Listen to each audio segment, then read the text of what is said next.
இன்றைக்கி நம்ம பங்குச்சந்தையில் ID stocks கிராஷ்னே சொல்லலாம். ஏறக்குறைய 6 நாளில் 20% இறங்கி வந்துட்டாங்க. 33,160 க்ளோஸ் வச்சுருக்கு. நிஃப்டி மற்ற செக்டார்லாம் பார்த்திங்கன்னா ஓரளவுக்கு 0.6 0.5% தான் மைனஸ் ஆகிருக்கு.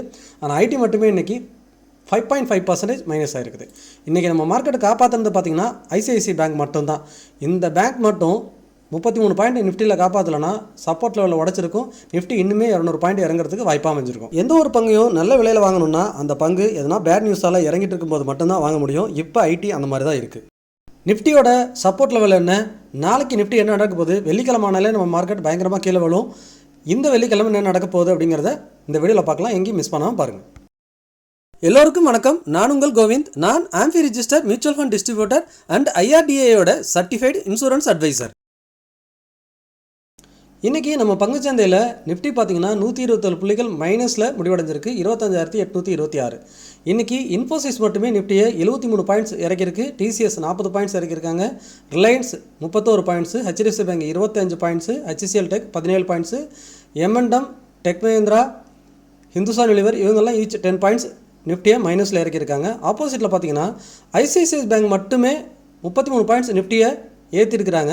Bajaj Finance 15 points, Eicher Motor 4 points, அதுக்கப்புறம் இருக்க ஸ்டாக்ஸ் எல்லாம் 1 or 2 பாயிண்ட்ஸ் ஏற்றிருக்கிறாங்க. ஸோ இந்த Bajaj finance and ICICI bank ரெண்டும் இல்லைனா நிஃப்டி இன்னுமே 50 புள்ளிகள் இறங்கியிருக்கும். சப்போர்ட் லெவலில் பிரேக் பண்ணி இன்னும் ஒரு 100-200 புள்ளி ஃபாலோ ஆகிறதுக்கு வாய்ப்பாக அமைஞ்சிருக்கும். ஸோ மார்க்கெட்டை இன்றைக்கி காப்பாற்றினது ICICI Bank and Bajaj Finance, Eicher Motor, இந்த 3 ஸ்டாக்னு வச்சுக்கலாம். தென் இன்றைக்கி ஓவராலாக பார்த்தீங்கன்னா 3,257 ஸ்டாக்ஸில் அட்வான்ஸ் பார்த்தீங்கன்னா 1,151, டிக்ளைன் பார்த்தீங்கன்னா 2,008 ஸ்டாக்.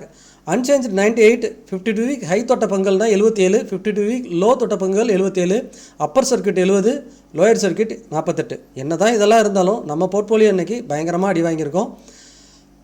தென் செக்டார் வைஸ் பார்த்தீங்கன்னா இன்றைக்கி நிஃப்டி 50ல் Bajaj Finance, Shriram Finance, Eicher Motor, ICICI Bank, BHEL, Trent இவங்கெல்லாம் டாப் கெய்னரில் இருக்கிறாங்க. ஸோ இவங்கெல்லாம் ஏறினதுனால தான் நிஃப்டி ஓரளவுக்கு சமாளிச்சதுன்னு சொல்லலாம். பாட்டமில் டாப் லூசர்ஸில் பார்த்தீங்கன்னா tech Mahindra 6%, Infosys 5.9%, TCS 5.7%, HCL tech 5%, Wipro 4.7%, momentum 2%, Hindustan Unilever, Cipla, Reliance, Adani entertainment இவங்க எல்லாமே பார்த்தீங்கன்னா அரௌண்ட் 1 to 2.3% வரைக்கும் இறங்கியிருக்கிறாங்க. ஸோ ஃபைனலாக மார்க்கெட் வந்து மைனஸில் தான் முடிவடைஞ்சிருக்கு. செக்டர் வைஸ் பார்த்தீங்கன்னா இன்றைக்கி மீடியா 1.2% இறங்கியிருக்கு. பிஎஸ்சி பேங்க் அண்டு ஃபார்மா இதெல்லாம் 0.18% வரைக்கும் இறங்கியிருக்காங்க. ரியாலிட்டி 1.5%. நம்ம ஆட்டோ பார்த்திங்கன்னா 0.5% இறங்கியிருக்கு. பேங்க் நிஃப்டி நியூட்ரலாக இருக்குது. ஐடி செக்டார் பார்த்திங்கன்னா 5.5% இறங்கியிருக்கு. ஸோ இந்த செக்டார் மொத்த மார்க்கெட்டுமே கொலாப்ஸ் பண்ணிடுச்சுன்னு சொல்லலாம். ஐடி செக்டாரில் இருக்கக்கூடிய அந்த வெயிட்டேஜ் ஸ்டாக் எடுத்து பாருங்கள். இன்றைக்கி Persistent 4.7%, Wipro 4.7%, Mphasis 4.9%, HCL 5%, TCS 5%, LTI Mindtree 6%, Infosys, Tech Mahindra, Coforge இவங்க எல்லாமே 6%. ஸோ இவங்க எல்லாம் தான் சேர்ந்து மார்க்கெட்டை இன்றைக்கி சம்பவம் பண்ணிட்டாங்கன்னே சொல்லலாம். பியூசி பேங்க்கில் பார்த்தீங்கன்னா இன்றைக்கி state bank and union bank slightly ப்ளஸில் முடிச்சிருக்கிறாங்க. மற்ற எல்லா பேங்க்கும் அதுவுமே மைனஸு. ரியாலிட்டி செக்டாரை பொறுத்த வரைக்கும் இன்றைக்கி எல்லாமே 3%லேருந்து 2% வரைக்கும் மைனஸில் முடிவடைஞ்சிருக்குது. எஃப்எம்சிஜியில் பிரிட்டானியா மட்டும் 1.2% ப்ளஸ்ஸு. அகெயின் மற்றது எல்லாமே ஓரளவுக்கு மைனஸ். ஹிந்துஸ்தான் யூனிலிவர் 2.2%, கோல்கேட் 1.7% இவங்கெல்லாம் மைனஸில் முடிவடைஞ்சிருக்காங்க. தென் மெட்டல் ஸ்டாக்கு பார்த்தீங்கன்னா ஹிந்துஸ்தான் காப்பர் மட்டும் 3.5% உயர்ந்திருக்கு. செயில் 1.4% டவுன் ஆகிருக்கு. இன்றைக்கி ஃபார்மா செக்டரில் பார்த்தீங்கன்னா டிவிஸ் லேப், தென் சிப்லா இவங்க எல்லாமே அரௌண்டு 3%லேருந்து 1% ஃபால் ஆகி தான் முடிஞ்சிருக்கு. ஃபைனலாக ஐடி செக்டார் பார்ப்போம். ஐடி பார்த்திங்கன்னா கடந்த 2025 செப்டம்பர் மாதத்துலேருந்து ஏறக்குறைய 6 மந்த்தாக என்ன மூவ் பண்ணாங்களோ, அதாவது 33,000லேருந்து 39,000 வரைக்கும் ஐடி இண்டெக்ஸ் வந்து கடந்த 6 மந்த்தாக ஏறி இருக்குது. ஸோ அந்த 6 மந்த்தாக ஏறினதை வெறும் 6 டேஸில் இறக்கிட்டாங்க. ஏறக்குறைய 20% இறங்கிடுச்சுன்னு சொல்லலாம். அரௌண்டு 18%, இன்னும் 2% தான். நாளைக்கு அதை வச்சு செஞ்சுருவாங்கன்னு நினைக்கிறேன். மேபி 18% வெறும் 6 மாதம் ஏறினதை 6 நாளில் இறக்கிட்டாங்க. அடுத்த சப்போர்ட் ஐடி செக்டாருக்கு எங்கே இருக்குதுன்னு பார்த்தீங்கன்னா 30,900, ஏறக்குறைய ரவுண்ட் ஃபைவராக 30,000 வச்சுக்கோங்க. ஸோ இப்போ இருக்கிற இடம் நம்ம 34,000 சப்போர்ட் எடுத்துன்னு எதிர்பார்த்தோம். பட் அந்த இடத்துல மதிக்கலை. பெருசாக மார்க்கெட் இதுக்கப்புறம் சப்போர்ட்னு பார்த்தீங்கன்னா 30,000 தான் சப்போர்ட் இருக்குது.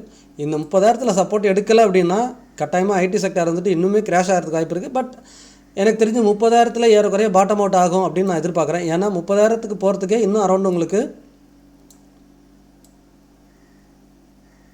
இங்கேருந்து இன்னும் ஒரு 7% இறங்கணும். ஆனால் இப்போ இறங்குற ஸ்பீடில் இறங்குனா அடுத்த நாளே 7%, நேற்று 2%, இன்றைக்கி 5%, நாளைக்கு 7% இருக்கிறது கூட வாய்ப்பு இருக்குது.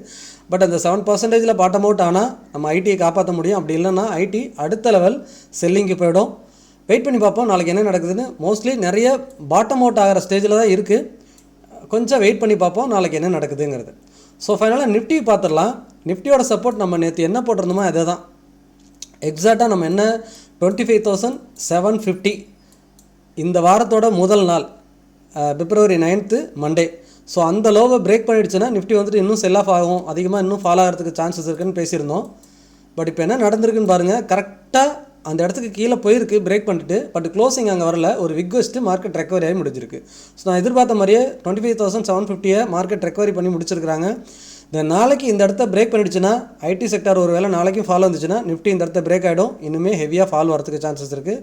இங்கேருந்து இன்னும் 25,500 வரைக்குமே ஃபால் ஆகிடும். இங்கேருந்து இன்னொரு 300 புள்ளிகள் நிஃப்டி கரெக்ஷன் வரதுக்கு சான்சஸ் இருக்குது. மேபி நாளைக்கு நடக்கிறதுக்கும் சான்சஸ் இருக்குது. ஃபைனல் ஹோப் 25,500 இந்த பாயிண்ட்டை பிரேக் பண்ணாத வரைக்கும் நிஃப்டி வந்துட்டு திரும்ப செல் ஆஃப் நடக்காது. அங்கேருந்து ரெக்கவரி மோடுக்கு போகலாம். ஏன்னா நிஃப்டியை ஏதாவது ஒரு செக்டார் வச்சு சப்போர்ட் பண்ணிக்கிட்டே இருக்கிறாங்க. ஐடி இந்த அளவுக்கு ஃபால் ஆனதுக்கு நிஃப்டி அதிகமாக இறங்கியிருக்கணும். பட் நிஃப்டியை சப்போர்ட் பண்ணி ஹோல்ட் பண்ணுறாங்கிறது இங்கே நல்லாவே தெரியுது. நாளைக்கு என்ன நடக்குதுன்னு பார்ப்போம். மை வியூ மார்க்கெட் வந்துட்டு இந்த இடத்த மார்க் பண்ணிக்கோங்க. 25,750 பிரேக் பண்ணிடுச்சு அப்படின்னா ஒருவேளை நாளைக்கு ஐடி இன்னுமே இறங்கி வேறு எந்த செக்டாரும் சப்போர்ட் பண்ணலை அப்படின்னா இந்த இடத்த பிரேக் பண்ணிடும். அகைன் ஒரு 300 பாயிண்ட் இறங்குறதுக்கு சான்சஸ் இருக்குது. லாஸ்ட் இயர் பார்த்தீங்கன்னா செப்டம்பர் மாதம் நிஃப்டி 21,700 போகும்போது எல்லாருமே அங்கேருந்து இன்னும் நிஃப்டி 20,000 போயிடும், கிராஷ் ஆகிடும்னு பேசிகிட்டு இருந்தோம். அந்தளவுக்கு பேனிக்காக இருந்த சுச்சுவேஷனில் எவ்வளோ பேர் இன்வெஸ்ட் பண்ணாங்களோ அவங்க இப்போ நல்ல ரிட்டர்னில் இருப்பாங்க. தென் இப்போ ஐடி ஸ்டாக்ஸ் பார்த்திங்கன்னா கண்டினியூஸாக ஒரு 7 டேஸில் 20% ஃபாலுங்கிறது ஒஸ்ட்டு சனாரியோ என்னை பொறுத்த வரைக்கும். தென் இந்த மாதிரி ஒரு ஆப்பர்ச்சுனிட்டி வரப்போ தான் நம்ம அந்த மாதிரி ஸ்டாக்ஸை லோ ப்ரைஸில் வாங்க முடியும். இப்போ மீம்ஸ் எல்லாம் இது போல தான். ஐடி செக்டார் விழுறதை பார்த்து கீழே குனிஞ்சு பார்க்குற மாதிரி எது தூரம் போயிட்டுருக்கு, எங்கேயோ பாதாளம் நோக்கி போயிட்டுருக்கு அப்படிங்கிற மாதிரி பார்க்குற மாதிரி மீம்ஸ் எல்லாம் போடுறாங்க. ஸோ ஃபியூச்சர் எப்படி இருக்குன்னு தெரியாதனால அதனோட ஏஐ டெக்னாலஜி வந்துட்டுருக்கு. இவங்க இன்னும் அப்டேட் ஆவாங்களா, இவங்களுக்கு ரெவன்யூ குறையுமா, ஆள் குறைப்பு நடந்துட்டுருக்கு, இந்த மாதிரி நிறைய நியூஸ்னால இறங்கிட்டு இருக்கு. ஸோ நீங்கள் முதலீடு பண்ணுறதுக்கு முன்னாடி உங்களோட ஃபினான்ஷியல் அட்வைசரை கட்டாயமாக டிஸ்கஸ் பண்ணுங்கள். உங்களோட போர்ட்ஃபோலியோவை கரெக்டான இடத்துல பில்ட் பண்ணுங்கள். இது ஒரு எஜுகேஷனல் பர்பஸ் வீடியோ மட்டும்தான். எந்த ஒரு பங்கையும் நான் இங்கே பரிந்துரைக்கல. நான் AMFI register mutual fund distributor, அதாவது association of mutual fund in இந்தியாவில் பதிவு பெற்ற மியூச்சுவல் ஃபண்ட் டிஸ்ட்ரிபியூட்டர் மற்றும் ஐஆர்டிஏயோட சர்டிஃபைடு இன்சூரன்ஸ் அட்வைசர். உங்கள் லைஃப்பில் ஃபினான்ஷியல் கோல்ஸை ஈஸியாக அச்சீவ் பண்ணுறதுக்கான ஃபினான்ஷியல் பிளான் பண்ணணுமா? அப்போது கட்டாயமாக நீங்கள் டிஸ்பிளேல தெரிகிற வாட்ஸ்அப் நம்பருக்கு ஷேர் பண்ணுங்கள் அல்லது டிஸ்கிரிப்ஷனில் இருக்க கூகுள் ஃபார்ம் ஃபில் பண்ணுங்கள். நான் உங்களை கான்டாக்ட் பண்ணுறேன். அப்படியே நம்ம சேனலை சப்ஸ்கிரைப் பண்ணிடுங்க, லைக் பண்ணிடுங்க, உங்களோட ஃப்ரெண்ட்ஸ் அண்ட் ஃபேமிலிக்கு மறக்காமல் ஷேர் பண்ணிடுங்க. மீண்டும் ஒரு நல்ல வீடியோவில் சந்திக்கிறேன். உங்கள் கோவிந்த்.